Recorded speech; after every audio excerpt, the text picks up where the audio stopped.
days are never ending, when the nights are feeling lonely.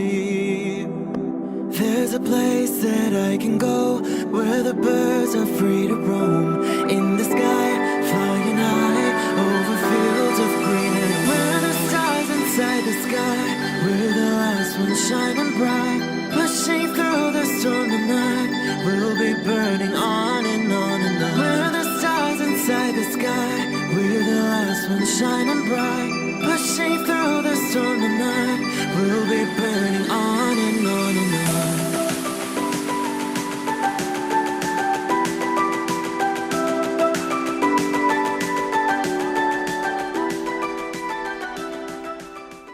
Hello Sagittarius, this is Inspire 2016 with your weekly tarot reading for the week commencing the 27th of September until the 4th of October 2021.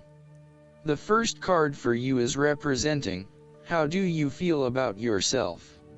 Your card is the Ten of Wands. There would be the completion of a cycle after a period of struggle. You are finally reaping your rewards after investing a lot of hard work and effort. You have fulfilled a creative venture, realized a dream or accomplished a major goal, and now must deal with the consequences of that fulfillment. However, even with the achievement of your goal, there comes with it great responsibilities and commitments. While you have reached a point of completion, you are becoming starkly aware that you must now carry on with the responsibilities you have laid out for yourself, in order to ensure ongoing success. The trouble is, however, that these responsibilities may become too much to bear and you are struggling to let go. It is a bit like the business owner who creates a flourishing business but who is unprepared to delegate some of his/her responsibilities to the staff, and ends up working 70 to 80 hours a week. The inspiration and creativity that was associated with the initial goal or vision rapidly disappears, and everything becomes hard work all too quickly. Thus, it is incredibly important to let go of or delegate some of your responsibilities in order to free you up to still enjoy life. This is a reminder of how much we take on in our lives and all the extra burdens and responsibilities we weigh ourselves down with. We take on so much, trying to do all the things that need to be done. Thus, this card asks you to stop and examine your current lifestyle or work. Assess which activities or tasks are really urgent or really important, particularly in relation to your broader goals. You may need to employ various time management or prioritization methods in order to determine where best to spend your time and which tasks you can drop. Your goal needs to be greater efficiency, whilst also freeing yourself up for rest and relaxation when you need it. This card can also mean that you are being oppressed by outside sources. You are overworked, overtired and overstimulated. You have more on your plate than you can possibly handle and you have taken on too much at this point in time. In an effort to get to the finish line, you have found yourself overwhelmed with the extra responsibility and activity. You need to stop working so hard. If you cannot stop, then conserve your energy and pace yourself. When you are overcommitted, everything becomes a strain. The second card for you is representing, what do you want most right now? Your card is the Two of Pentacles. What do you want most right now is to find balance between opposing desires and interests in your current relationship. Life will always be uncertain, yet if you can produce balance and harmony among all the demands upon you, you will ultimately live happily and in prosperity. Thus, the Two of Pentacles serves as a reminder to remain alert, agile and patient as you attempt to juggle your family, your friends, work, finances, health, and new challenges. You need to be very clear on your priorities and where you want to invest your time and energy. There is a tendency to be distracted by day-to-day affairs and general busyness, so prioritizing your activities and carefully managing your time is essential.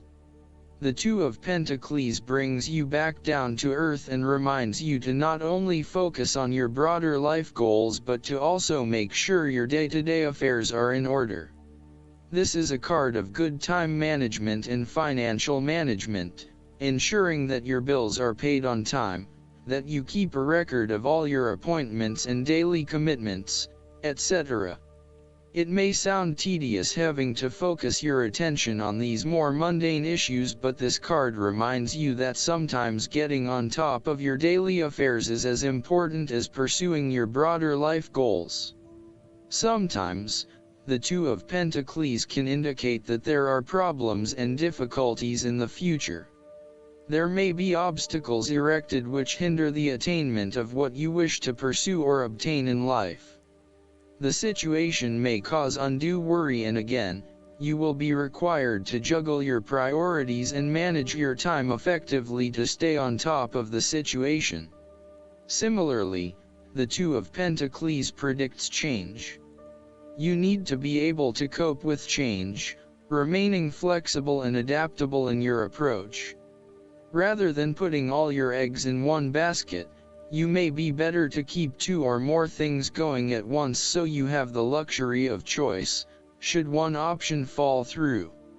You must stay centered while you stay flexible and keep informed. Look for new possibilities, be open to change and go with the flow as best you can. The third card for you is representing your fears. Your card is the Seven of Cups. You are afraid that your dreams and fantasies will not come true in your life.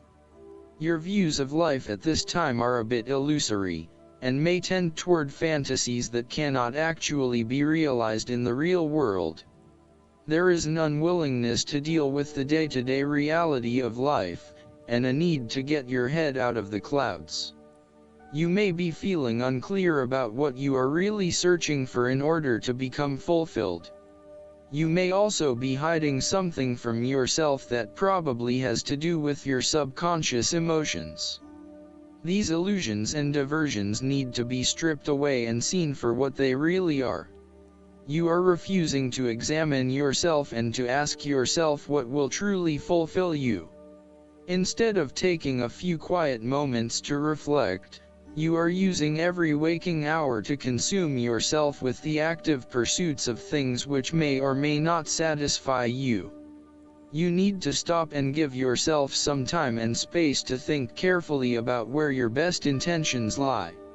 On a more positive note, the Seven of Cups can indicate a time when you are finally breaking through a fog of confusion and illusion to focus on your chosen goal.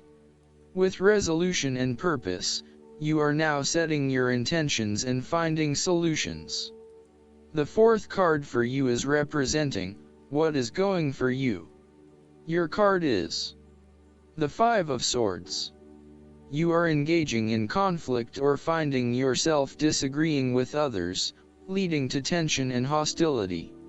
Despite thinking you have won, you may still end up the loser because you have hurt or annoyed others and have subsequently isolated yourself. You try to pick up the pieces and act as if the conflict is now in the past, but others have now lost faith in you and do not want to be around you. This might be one of those times when it feels like everyone is against you and you may lose some friends along the way. You will need to make a decision about whether your point of view is so important to you that it is okay to put your relationship with others in jeopardy, or whether you can compromise and try to see eye to eye with others. If you have been aggressive in your struggles, then you will soon accomplish your objectives. However, if you have been passive, you may need to compromise on your personal interests, giving in to the wishes of the opposing force. You will feel that there are more obstacles ahead, and you will not want to face the ordeal you know you must if you are to have what you want or the way you want it. Overall, you are in for a struggle and there is more work or problems ahead than you are aware of now. Things will not go as well as they should, and you will have conflicts or clashes of will with others. Thus, the Five of Swords is a card representing ambition but in the negative sense. Too much ambition without regard to the consequences to yourself or others results ultimately in a situation of loss for everyone. You may be represented either by the callous winner or the dejected losers. In any case, there is a negative connotation. If your focus is solely on winning your goals at any cost, you will eventually discover to your own dismay that the price of winning may not have been worth the reward. Arrogance and pride often go hand in hand with a difficult triumph such as this, and you must be careful not to think you are invincible. You have overcome a challenge, and you have the right to feel proud, but know that there will be other rivals to face and that some of them will eventually defeat you. Boasting to others that you are invincible is an invitation for someone to prove you wrong. If your victory was won through cheating or unethical conduct, beware of an attempt at vengeance. The Five of Swords can relate to a betrayal or sneak attack by someone you trust and do not suspect as your enemy. There may be an unfaithful partner or a jealous person in your life who is sabotaging you behind your back. Look to other court cards in the reading to understand who may be working against you. You must be very careful whom you trust at this point in time because you are vulnerable to attack and gossip. The advice of the Five of Swords is to pick your battles. You may be tempted to fight every conflict to ensure you get your way, to prove that you are right, or to defend yourself when you are feeling challenged or threatened by another person. However, most experts agree, choosing your battles wisely is a much better way of life than battling out every disagreement. Not only will picking your battles lead to a more peaceful existence, it is also more likely to strengthen your interpersonal relationships. The fifth card for you is representing what is going against you.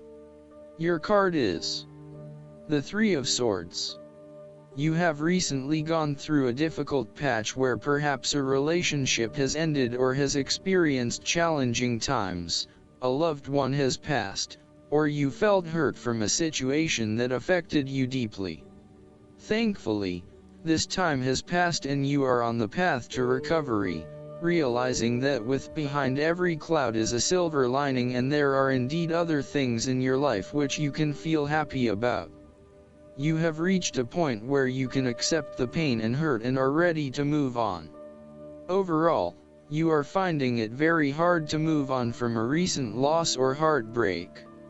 This card suggests that inside you are still suffering emotionally from a previous loss and need to go through an emotional purging process to allow yourself freedom from your past. You are doing your best to leave this behind and make a new life, but it is still a long journey ahead. Be careful that you are not getting stuck in the moment of grief, and instead you are focused on leaving behind your past and embracing new opportunities. It is always hard to bear the pain of separation or understand why you have been inflicted with such sorrow. Learn to accept your situation so that the healing process will not become blocked. Allow yourself to experience the pain, give yourself the right to grieve and release the heartache. Let it go, and then, once the upset, pain, and tears have gone, open the door to new experiences. If you are experiencing challenges in your relationships, the Three of Swords serves as a reminder to be the peacemaker. Never be afraid to say you are sorry. Always think before you speak so that you will not later regret what you have said. The last card for you is representing the likely outcome that you may have. Your card is the Two of Swords. You are currently being faced with a difficult decision, but you are attempting to hide from it and pretending to yourself and others that if you ignore the decision long enough, it will go away of its own accord. However, the decision will not go away simply by your willing it to depart. Your conscience will eventually force you into facing your refusal to deal directly with the situation. The Two of Swords therefore serves as a reminder that life's decisions are frequently quite difficult and raise the possibility of painful consequences. However, you must take the bull by the horns and make your decisions with your best intentions, fully aware of the possible consequences. Avoidance will ultimately lead to a greater conflict.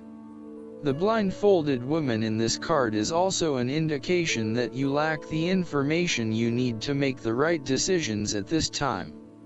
You may be missing something, such as threats or potential risks, alternative solutions, or key pieces of information. Once you are able to remove your blindfold and see the situation for what it really is, you will be in a much better position to determine your path forward. Research your options more widely, seek outside opinions and feedback, and ask yourself what you are missing here. Why is this decision so challenging to make? What extra information do you need? The Two of Swords often represents a stalemate where there is no winner or loser. You may be at loggerheads with another person and failing to see each other's points of view. What is needed is a truce, where you either agree to disagree or you seek to understand each other's points of view before coming to a final solution. Thus, not only does this card represent potential conflict through a stalemate, it also represents making peace through a truce. Similarly, the Two of Swords can reflect indecision and being at an impasse with regards to an important matter. Again, there is only so much that you can try to put off. At some point or another, you are going to have to make a decision or have a point of view in order to get things moving again. Last but not least, the guidance card for you is the Bard. This card represents music, storytelling, and the passing of truths, myths, and legends from generation to generation through the spoken word or song. In ancient Avalon, the traditions and stories of the people were gathered on leaves that served as letters in a living alphabet and were tended in vast, long houses. Here the druids and priestesses came to read and weave the stories of magic and the sacred relationship to the god/goddess and the mystery. Those schooled in the art of music and storytelling were given the task of informing their world and keeping the stories of their culture alive. They were given the name of Bard. When the Bard appears, you are asked to seek answers in your personal history. Go back into your own story and find the threads of the patterns in your reality, and trace their length to the present. Perhaps you'll be surprised by how much of your past, or that of your ancestors, still weaves its influence on you today.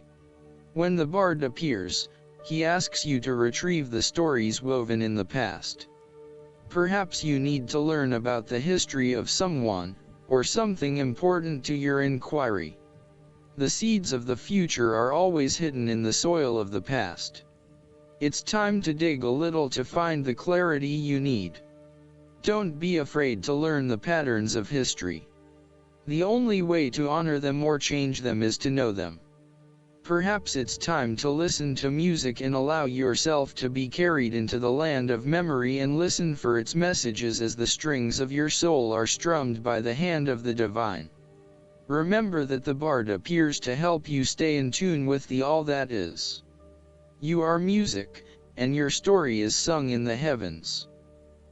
I hope that you enjoy everything, and if you like the reading, just please click subscribe and you will get instant notifications every time we publish a new video right to your YouTube. Thanks.